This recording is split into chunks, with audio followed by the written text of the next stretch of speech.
Hello, I'm Nancy Cordes, in for Robert Costa, and this is the Washington Week Extra. In addition to the Russia probe and tax rollout, on Thursday, the president nominated a new Fed chair. And just before Mr. Trump headed off to Asia, former interim Democratic National Committee chair Donna Brazile delivered the departing president a gift, airing more damaging Democratic dirty laundry. So, Phil, I'll start with you. Basically, we saw an excerpt of Donna Brazile's new book in which she essentially says that the Clinton campaign had far more control over the Democratic National Committee than was previously known. And this, of course, is something that had long been suspected among Bernie Sanders supporters. That's right, and it's sort of a technicality. It was a joint fundraising agreement that the Clinton campaign signed with the DNC back in August of 2015, so well before the primaries actually began, that in exchange for helping the DNC raise money and recover or pay off some of its debt, the Clinton campaign would assume some control over strategy, over spending decisions, over the staffing decisions. And in turn, Brazile paints a portrait of the DNC, the National Party, being effectively playing favorites with Hillary Clinton to the disadvantage of Bernie Sanders. She also describes a DNC that was in much worse shape than anyone realized. It had no money. It had basically been neglected by the president, who had his own fundraising operation. She said it was terribly managed. I mean, she really aired all the dirty laundry. Yeah, and as I talked to Democrats about it today, they did not want to be having this conversation. I know we talk a lot about Republicans being the ones that are having some sort of civil war, but Democrats have a lot of open wounds of their own that they don't want to continue relitigating the primary from 2016. That this is bringing them back to that. And they also didn't really know that this was coming. So it was a big surprise for them. And Jim, when I talked to some former Clinton campaign officials today, the line that they gave me was, look, the DNC was in shambles. It was mismanaged. We were the likely nominee. We had to step in. We rescued the DNC, and now we're getting blamed for it. I mean, I think that this has been certainly the line that the Clinton campaign has used a lot. And let's think back to 2015. This is not a big conspiracy against Bernie Sanders at that time. There was still a possibility, at least, that he was not going to be the big rival that she would have in that primary. But it was clear from the get-go that Hillary Clinton was the strongest candidate in that field. And I think that Democrats, in relitigating this primary, are forgetting that Bernie came very close to beating her. And there are going to be a lot of open wounds among his supporters over the fact that, hey, they feel like maybe if it hadn't been a road game, as they see it, in the primaries, he might have had a better chance. But he could have signed a similar agreement if he was interested in giving money to the DNC, which he traditionally has not been. Well, he also traditionally has not been a Democrat. So that would have been I think that would have, for a lot of his supporters, they would have disliked that. They would have seen that as him abandoning the independence that was really the hallmark of his campaign. And I don't think it would have been politically feasible for him to have done that. But the reality is that it makes Hillary Clinton look bad. It makes the DNC look bad. It's bad for the Democratic Party when they've got a fairly important race coming up in less than a week. They do. On Tuesday, Virginia voters go to the polls. The governor's race is so tight, and Ralph Northam, the Democratic candidate, really needs to turn out all of those progressive activists, the Bernie supporters. And this airing of dirty laundry, as you put it, Nancy, is going to make things a little difficult to turn out the vote. And remember, all we've seen so far is that one chapter. There's a whole book coming out. Right. So From a very unexpected source. All right, let's turn now to the ISIS-inspired terror attack in New York City. Investigators say it only took the attacker 4 minutes to drive down a Manhattan bike path and kill 8 people. A dozen more were injured. 6 foreign tourists from Argentina and Belgium and 2 Americans were killed just blocks away from the World Trade Center.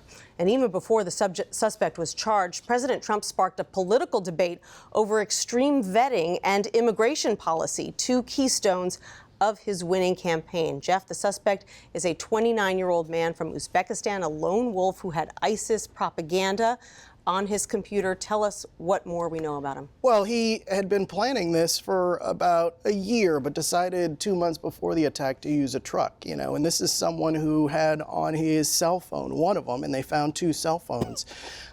So much ISIS propaganda, videos, 90 videos, 3,800 images of ISIS propaganda.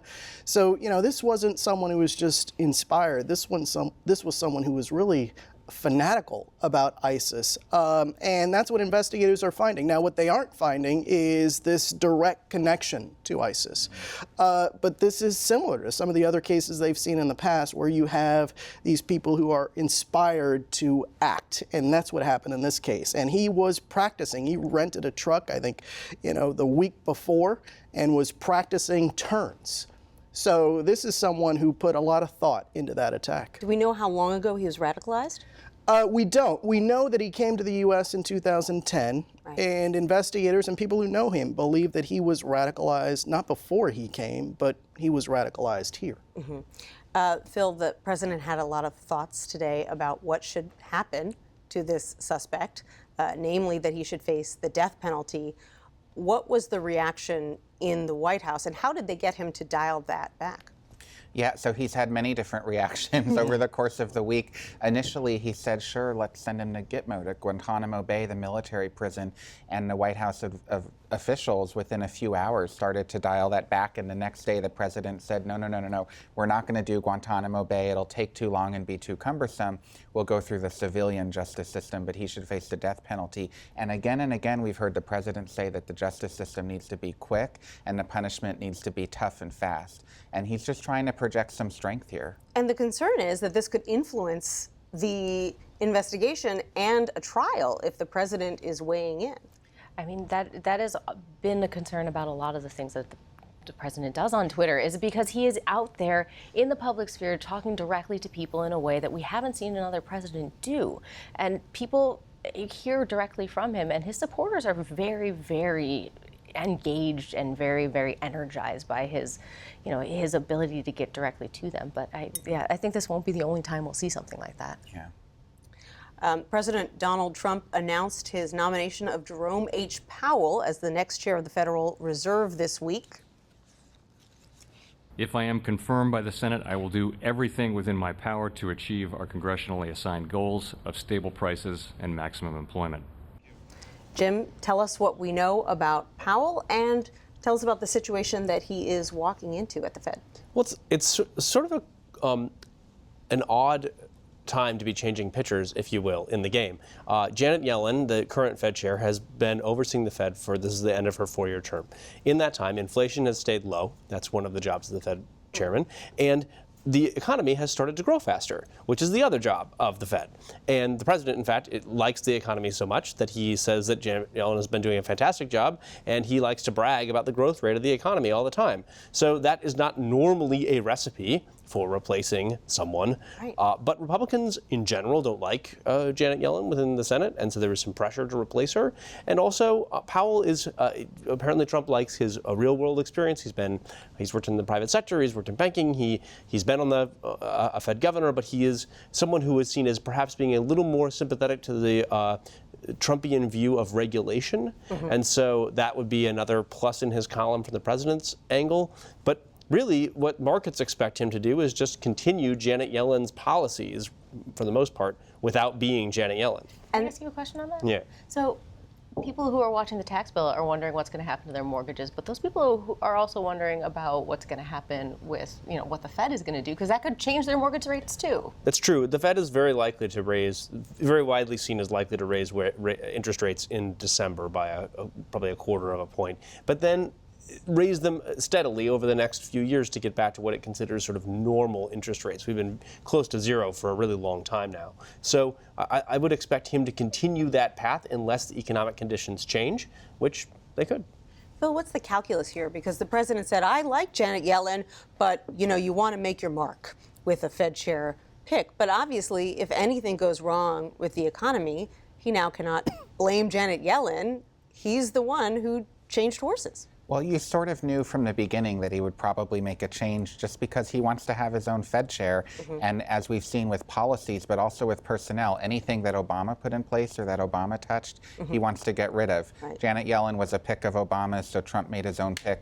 But he went with a safe choice in Powell. And I'm told from White House officials that there was real chemistry between them, that Powell won him over in the interview, mm-hmm. That Trump just felt really comfortable with this man, felt like they clicked, felt like he was obviously smart and looked the part, which matters to this president, but there's personal chemistry there. And he's seen as someone who is pretty moderate, not an economist, but who listens to economists. That's right, and he's been at the Fed and just has experience there. One of the other candidates was a economics professor out at Stanford, Taylor, and the president really liked him too, but just felt a better comfort with Powell. All right.